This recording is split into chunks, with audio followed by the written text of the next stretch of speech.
तो आज हम देखेंगे पॉन्टिंग थ्योरम का डेरिवेशन।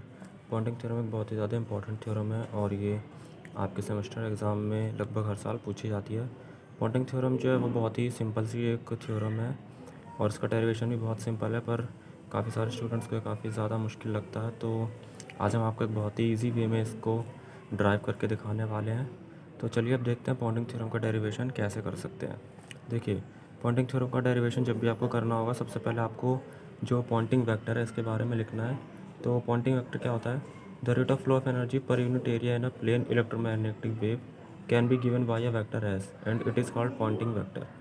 यानी जो एक प्लेन इलेक्ट्रोमैग्नेटिक वेव होती है, उसमें rate of flow of energy per unit area जो होता है उसे हम एक वेक्टर एस से डिनोट करते हैं, जिसे हम पॉइंटिंग वेक्टर कहते हैं। तो ये एस वेक्टर होता है, तो एस वेक्टर और ये किसके बराबर होता है? ई वेक्टर क्रॉस एच वेक्टर के, जहाँ पर ई वेक्टर और एच वेक्टर जो है वो इलेक्ट्रिक एंड मैग्नेटिक फील्ड्स की वैल्यूज़ होती हैं। पॉइंटिंग वेक्टर की जो यूनिट होती है वाट पर मीटर स्क्वायर होती है। तो पॉइंटिंग थ्योरम की डेरिवेशन में सबसे पहले आपको पॉइंटिंग वेक्टर के बारे में लिख लेना है पूरा चीज़। उसके बाद आपको क्या करना है? थ्योरम के लिए आपको मैक्सवेल की जो फोर्थ डिफरेंशियल इक्वेशन होती है इसकी मदद लेनी है।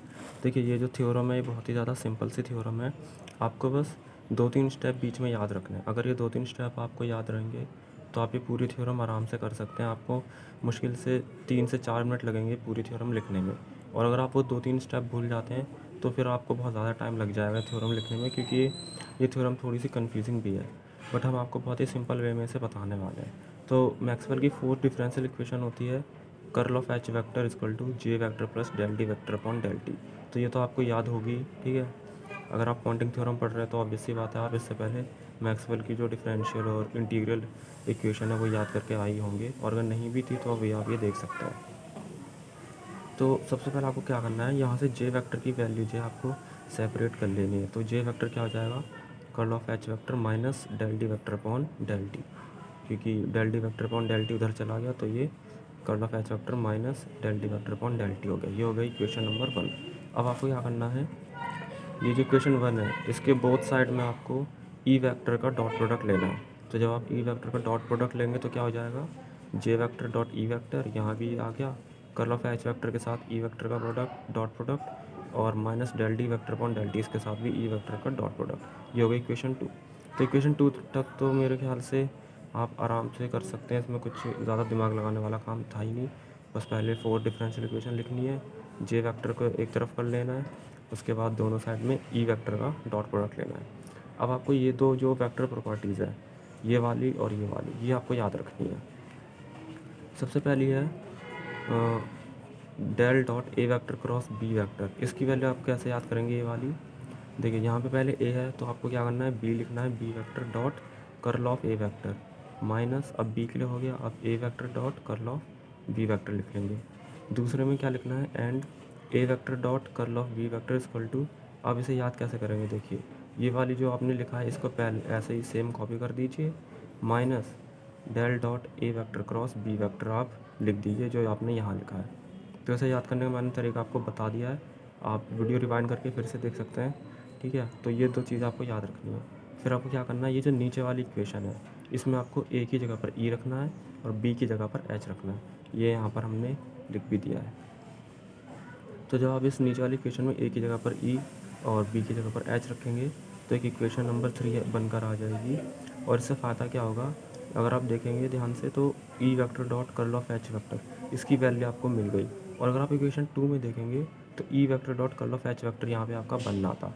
तो अब बस आप समझ गए हैं आपको क्या करना है, ई vector dot curl of H vector की ये जो वैल्यू आपने निकाली है ये आपको पूरी यहाँ पे रख देनी है। तो वही हमने किया है। देखिए, E vector dot J vector equal to, यहाँ पे देखिए, यहाँ पे E vector dot curl of H vector था, इसकी वैल्यू हमने ये निकाली है, तो ये पूरी वैल्यू हमने यहाँ पुट कर दी है। तो ये आप देख सकते हैं, ये पूरी वैल्यू हमने यहाँ पर जो है पुट कर दी है, और minus E vector dot del D vector upon del T, ये तो वैसे का वैसा कॉपी कर दिया। अब क्या करना है, अब आपको कुछ चीज़ें याद रखनी है। आपको ये जो दो चीज़ें हैं, ये जो दो टर्म्स हैं, इनको आपको बदलना है। देखिए, del dot E vector cross H vector, इसकी जगह पे आपको लिखना है epsilon E vector dot del E vector upon del T, और इसकी जगह पे आपको रखना है del dot E vector cross H vector. ये हो जाएगा इक्वेशन नंबर 4। उसके बाद आपको मैक्सवेल थर्ड डिफरेंशियल इक्वेशन लेनी है, जो होती है curl of E vector equal to minus del B vector upon del T, और इसकी वैल्यू किसके बराबर होती है, minus mu into del H vector upon del T के। तो यहाँ से देखिए, यहाँ पर आपका कर्ल ऑफ ई वेक्टर आ रहा था, तो कर्ल ऑफ ई वेक्टर की वैल्यू आपके पास ये वाली आ गई, ये जो है, तो ये आप रख देंगे यहाँ पर। तो हमने वही लिखा है, कर्ल ऑफ ई वेक्टर की वैल्यू आप इक्वेशन 4 में यानी इसमें रख देंगे। तो ये क्या हो जाएगा, E vector dot J vector equal to H vector minus, अब देखिए इसकी जगह पे ये वाली रखी, तो mu D H vector upon del T, और बाकी सारा तो आपको ऐसे ही सेम कॉपी कर देना है। उसके बाद क्या करना है, इसको आप ऐसे लिख सकते हैं, इस वाली टर्म को minus mu into H vector into del H vector upon del T, और माइनस ये वाली टर्म आपको पूरी कॉपी कर देनी है, ये दोनों। अब फिर से एक बार वेक्टर प्रॉपर्टीज़ देखिए, आपको ये जो डेरिवेशन बस दो चीज़ याद रखनी है। जो पहली जो आपकी वेक्टर प्रॉपर्टीज़ लग रही हैं ये, और जो दूसरी बार वेक्टर प्रॉपर्टीज़ लग रही हैं ये, बस इतना याद रखना है, और आपको कुछ भी याद रखने की ज़रूरत नहीं है। तो H vector into del H vector upon del T, ठीक है, तो H vector into del H vector upon del T जो है वो half del by del T of H square के बराबर हो जाएगा। Similarly E vector dot del E vector upon del T, ये देखिए ये half del upon del T into E square के बराबर हो जाएगा। अब वही फिर से करना है, इनकी वैल्यूज़ आप जो है इसमें पुट कर दीजिए, तो ये आपका आ जाएगा E vector dot J vector equal to minus mu half del by delta H square, ठीक है, इस पूरे की जगह हमने ये रख दिया, माइनस एप्सिलॉन, और इस पूरे की जगह पे जो है हमने ये वाली वैल्यू रख दी, और माइनस ये तो सेम कॉपी कर दिया। अब आपको कुछ नहीं करना है, आपको जो है ये जो इक्वेशन बनी है 6, इसमें आपको वॉल्यूम इंटीग्रल कर देना है, यानी integral E vector dot J vector into del V, और माइनस ये हो जाएगा del by del T mu H square plus epsilon E square by 2 into del V. ये कैसे हुआ, ये कुछ नहीं किया, del by del T common ले लिया और इनको एक साथ लिख दिया है, तो इतना तो आप कर ही सकते हैं। और minus integral del dot E vector cross H vector into del V, ये आपकी आ गई इक्वेशन नंबर 7।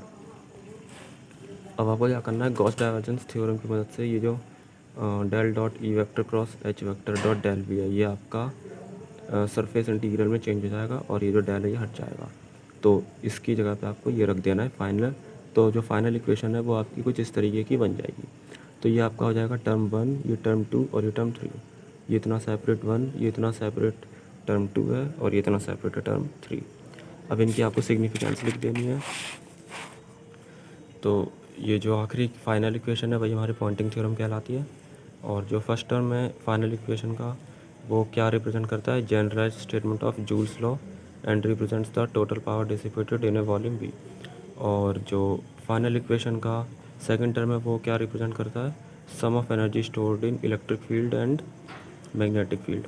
और जो फाइनल इक्वेशन का टर्म 3 है वो क्या रिप्रेजेंट करता है, rate of flow of outward energy through the surface S enclosing volume we.